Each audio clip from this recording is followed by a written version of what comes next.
उत्तर प्रदेश के अंदर बनारस और भदोई में दो क्षेत्र हैं। चाहे वाराणसी की साड़ी हो, सभी सिल्क क्लस्टर बनाने के लिए भारत सरकार और राज्य सरकार ने प्रयास किया। वाराणसी की सिल्क साड़ियां लोगों की पसंद आज भी। काशी विश्वनाथ धाम बनने के उपरांत उसने इस व्यापार को नई ऊंचाई दी। वाराणसी में एक्सपो के माध्यम से इसमें वृद्धि तेजी से हुई। साड़ी के उद्यमी से जब हम लोग बात करते हैं सिल्क क्लस्टर और इसकी प्रगति को देखते तो लगता है इसमें बहुत गुंजाइश। टेक्सटाइल पार्क जो लखनऊ हरदोई बॉर्डर पर आने जा रहा है, टेक्सटाइल से जुड़े हुए अलग अलग उद्योग लगने जा रहे। ये उत्तर प्रदेश की संभावनाएं को प्रदर्शित करने का माध्यम, लेकिन रॉ मटेरियल हमें तैयार करना होगा। केंद्र सरकार के द्वारा अनेक योजनाएं चल रही। इन योजनाओं के बारे में विभागों को संगोष्ठी करनी चाहिए और किसानों के साथ बैठना चाहिए। सभी मंडल में इन संभावनाओं को बढ़ाना चाहिए। उत्तर प्रदेश जैसे राज्य में 9 प्राकृतिक जोन, यूपी में हम इसे आगे बढ़ा सकें। आज जो मार्केट की डिमांड है उसके अनुरूप उत्पाद उपलब्ध कराने में मदद मिलेगी। सरकार रॉ मटेरियल प्रोसेसिंग, ट्रेनिंग और मार्केटिंग के साथ जोड़ने में मदद करेगी। उत्तर प्रदेश में 2017 में सरकार आने के बाद आज प्रदेश परंपरागत कदम को उठाने में अनेक प्रयास किए। परंपरागत उत्पाद के लिए उत्तर प्रदेश ने एक पॉलिसी बनाई। 75 जनपद में से एक उत्पाद को चिन्हित करते हुए आगे बढ़ाया। प्रत्येक जनपद का एक यूनिक प्रोडक्ट है जिसे हमने 1 डिस्ट्रिक्ट 1 प्रोडक्ट बनाया। 75 डिस्ट्रिक्ट हैं और 75 जीआई प्रोडक्ट भी वर्तमान में मौजूद, जिन्हें देश में मान्यता प्राप्त। मुबारकपुर और भदोई की ये साड़ियां हैं जिन्होंने उत्तर प्रदेश की पोटेंशियल को आगे बढ़ाया। सिल्क एक्सपो के लिए हमें प्रयास करना होगा। चिन्हित करते हुए उसे आगे बढ़ाया और आज यही कारण है कि उत्तर प्रदेश में 75 जनपद की, आज प्रत्येक जनपद की अपनी एक यूनिक प्रोडक्ट है, जिसे हमने 1 डिस्ट्रिक्ट 1 प्रोडक्ट के रूप में कहा। 1 डिस्ट्रिक्ट 1 प्रोडक्ट ने सरकार ने उसको मार्केट के साथ जोड़ा, डिजाइनिंग के साथ जोड़ा, पैकेजिंग के साथ जोड़ा। परिणाम क्या है कि यहां पर रोजगार का सृजन भी हुआ, एक्सपोर्ट भी यहां का परंपरागत उत्पाद होना प्रारंभ हुआ। 75 हमारे पास डिस्ट्रिक्ट है, 75 जीआई प्रोडक्ट भी उत्तर प्रदेश के अंदर वर्तमान में मौजूद हैं, जिन्हें आज उत्तर प्रदेश के अंदर, देश के अंदर मान्यता प्राप्त हुई है। और ये संभावना उत्तर प्रदेश के अंदर है, जिसमें मुबारकपुर की साड़ियां भी हैं और वाराणसी भदोई की भी ये साड़ियां जो आज आपको बाहर देखने को मिलेंगी, इन सभी के माध्यम से उत्तर प्रदेश के इस पोटेंशियल को आगे बढ़ाने का एक अवसर प्राप्त होता है। इस सिल्क एक्सपो इस फील्ड में उत्तर प्रदेश की संभावनाओं को आगे बढ़ाने का एक माध्यम बने, इस पर हमें प्रयास करना होगा। और मुझे लगता है कि प्राचीन समय से, प्राचीन काल से ही इस कार्यक्रम के साथ उत्तर प्रदेश का किसान जुड़ा रहा है, यहाँ का उद्यमी भी जुड़ा रहा है, लेकिन समय के अनुरूप उन्हें उचित प्रोत्साहन, डिजाइनिंग या फिर उनको पैकेजिंग के साथ जोड़ने में पिछली सरकारों की उपेक्षा का दंश उन्हें झेलना पड़ा था। एक समय पूरी तरह उपेक्षित हो गया था और केवल सिल्क का ही नहीं बल्कि परंपरागत उत्पाद के प्रत्येक क्षेत्र में हम लोग देखते हैं कि जितने भी ऐसे उत्पाद थे, चाहे वह उत्तर प्रदेश के अंदर, आज आप देखते होंगे, आप भदोई के अंदर जाएंगे तो कारपेट के लिए भदोई इसके लिए विख्यात है। अगर आप जाके देखते होंगे कि अगर आप गोरखपुर में जाएंगे, टेराकोटा का उत्पाद वहां पे आपको प्राप्त होगा। अगर आप वाराणसी में जाएंगे तो सबसे अधिक जीआई प्रोडक्ट आपको अकेले वाराणसी में देखने को मिलेंगे। अगर आप आगरा में और कानपुर में आते हैं तो लेदर का प्रोडक्ट आपको वहां पर देखने को मिलेगा। अगर आप मुरादाबाद में आते हैं तो ब्रॉस के आइटम वहां पर आपको देखने को मिलते हैं। फिरोजाबाद में जाएंगे ग्लास मिलेगा। मेरठ में जाएंगे तो वहां पर आपको स्पोर्ट्स आइटम देखने को मिलेंगे। यानी अलग अलग जनपद की अलग अलग प्रोडक्ट आज उत्तर प्रदेश के पोटेंशियल को देश और दुनिया के सामने रखता है और उसके माध्यम से उत्तर प्रदेश आज अपनी इस परंपरागत उत्पादन के माध्यम से अपने युवाओं को और अपने उद्यमियों को आगे बढ़ने का एक प्लेटफॉर्म भी उपलब्ध करवा रहा है। ऐसे शिल्प के क्लस्टर भी उत्तर प्रदेश के अंदर जिन क्षेत्रों में विकसित हो सकते हैं और इसमें संभावनाएं बनी हुई है, उसको भी हमें और तेजी के साथ आगे बढ़ाने के लिए एक नया प्रयास प्रारंभ करना होगा और आवश्यकता पड़े तो इसके लिए विभाग को अलग से भी ऐसे किसानों को जो रेशम मित्र के रूप में अपनी सहभागिता का परिचय देकर के इस फील्ड की संभावनाओं को जमीनी धरातल पर उतार करके उत्तर प्रदेश को एक स्वस्थ प्रतिस्पर्धात्मक राज्य के रूप में भी अन्य राज्यों की तुलना में खड़ा कर सके, उसके लिए जो भी इंसेंटिव की व्यवस्था करनी, वो सब चीजें समयबद्ध तरीके से अगर आगे बढ़ता है तो मेरा मानना है कि उत्तर प्रदेश की संभावनाओं को बहुत बेहतर तरीके से देश और दुनिया के सामने इस फील्ड में भी कर सकते हैं। और तब जब बहुत शीघ्र पीएम मित्र पार्क, जो टेक्सटाइल का एक पार्क के रूप में प्रदेश की राजधानी लखनऊ में विकसित होने जा रहा है, वह इन संभावनाओं को आगे बढ़ाने में एक बड़ी मदद कर सकता है। बहनों और भाइयों, जब हम रेशम के वस्त्रों की बात करते हैं तो यह विशुद्ध रूप से स्वदेशी तकनीक पर आधारित, लेकिन तकनीक को हमें समयबद्ध तरीके से इम्प्रूव भी करना होगा, उसके साथ अपने आप को जोड़ना होगा। जैसे परंपरागत रूप से अगर आप खादी में देखेंगे, पहले हाथ से चलने वाला चरखा था, हाथ से चलने वाला चरखा के बाद उसमें इलेक्ट्रिक। सिल्क एक्सपो में उपस्थित हमारे सभी प्रगतिशील किसान बहनों और भाइयों, इस क्षेत्र के सभी जितने भी स्टेक होल्डर्स हैं,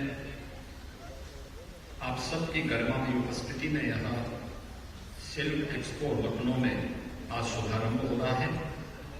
मैं सबसे पहले प्रदेश के और देश के अलग अलग क्षेत्रों से आए हुए आप सभी, इस क्षेत्र से जुड़े हुए आप सभी महानुभावों का मैं यहाँ पर लखनऊ में हृदय से स्वागत करता हूँ, अभिनंदन करता हूँ। मुझे प्रसन्नता है कि आज इस अवसर पर रेशम मित्र पत्रिका का विमोचन हुआ है और पंडित दीनदयाल उपाध्याय रेशम मित्र, रेशम रत्न पुरस्कार से 8 विभिन्न श्रेणियों के 16 ऐसे रत्नों को, जिन्होंने रेशम उत्पादन में प्रत्यक्ष रूप से या उसको प्रोत्साहित करने के लिए अलग अलग श्रेणी में कुछ विशिष्ट किया है, उन्हें यहां सम्मानित किया गया है। मैं उन सबको हृदय से बधाई देता हूं, उन सबका भी मैं इस अवसर पर अभिनंदन करता हूं। हम सब जानते हैं कि एक नारा हमारे यहां सदैव से प्रचलित रहा है,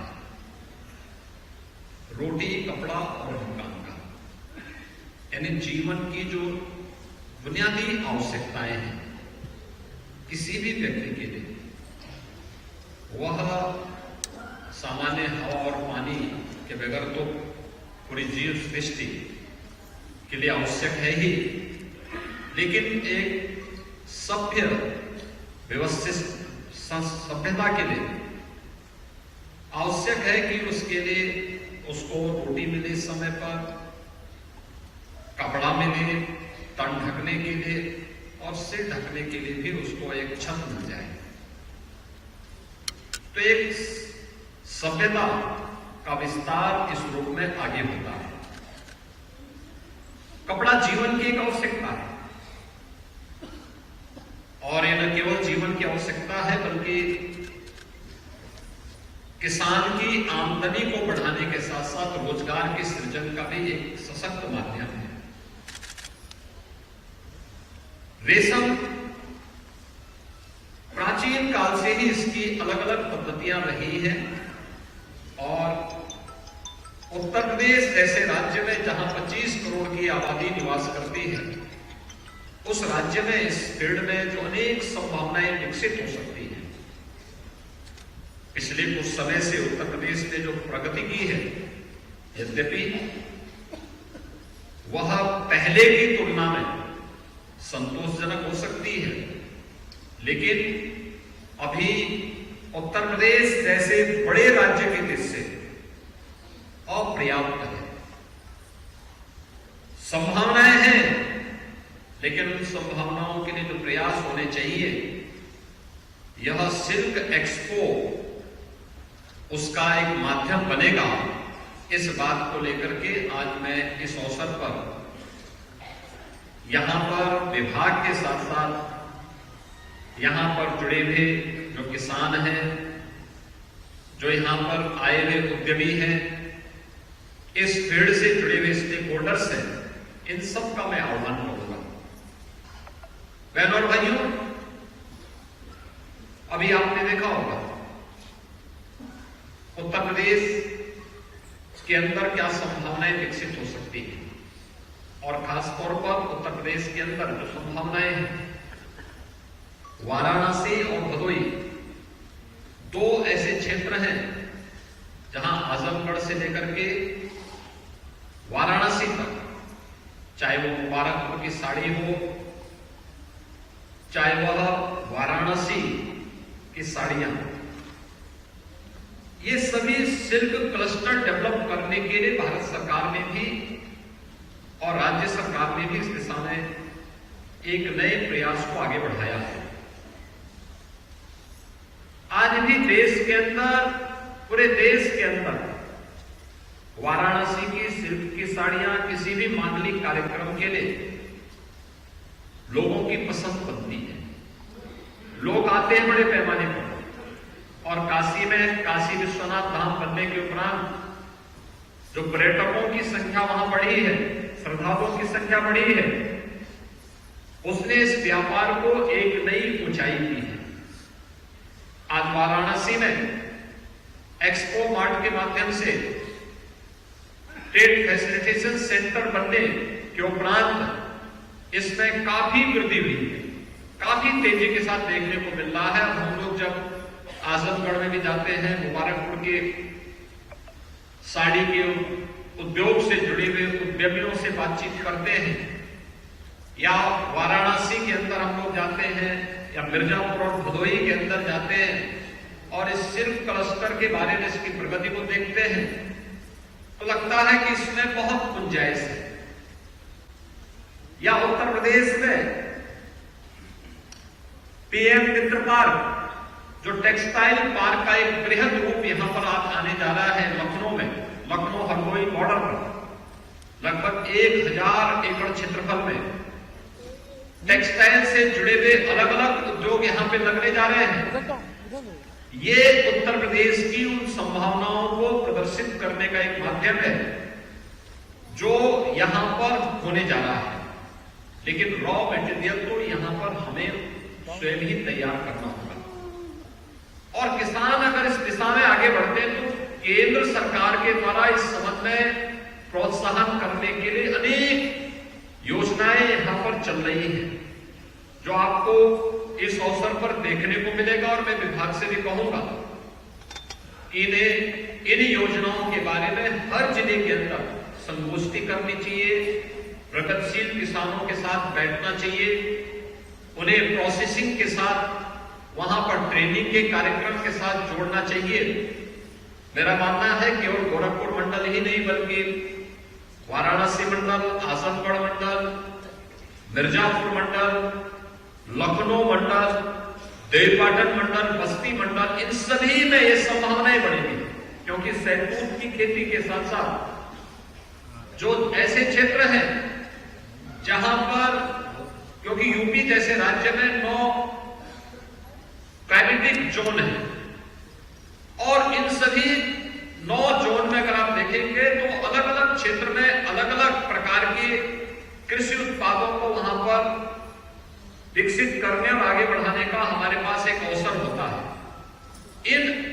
उसमें अगर हम लोग देखेंगे तो ये संभावनाएं यूपी के अंदर बहुत अच्छी बन सकती हैं और उनको आगे बढ़ाने के लिए एक प्रयास अगर हमारे स्तर पर होता है और यहाँ पे लोकल स्तर पर ही रेशम का उत्पादन, उसके प्रोसेसिंग की व्यवस्था और फिर आगे की प्रक्रिया के साथ उसको वस्त्र उत्पादन के साथ हम जोड़ते हैं, तो जो रेशम का उद्योग का क्लस्टर प्राचीन काल से ही काशी और आजम बढ़ रहा है, इसको रॉ मटेरियल अगर सस्ता मिलता है तो स्वाभाविक रूप से उसकी लागत भी सस्ती आएगी और जो समाज की डिमांड है, जो आज मार्केट की डिमांड है, उसके अनुरूप उत्पाद हम लोग आसानी से लोगों को उपलब्ध कराने में मदद मिलेगी।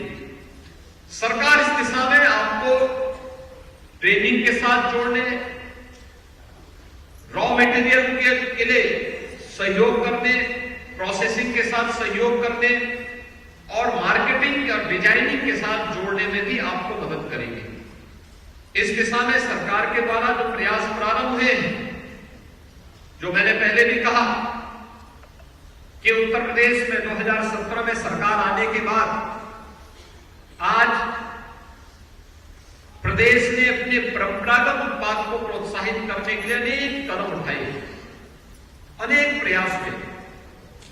आज मैं कह सकता हूं उत्तर प्रदेश देश का पहला ऐसा राज्य है जिसने परंपरागत उत्पाद के लिए अपनी एक पॉलिसी बनाई।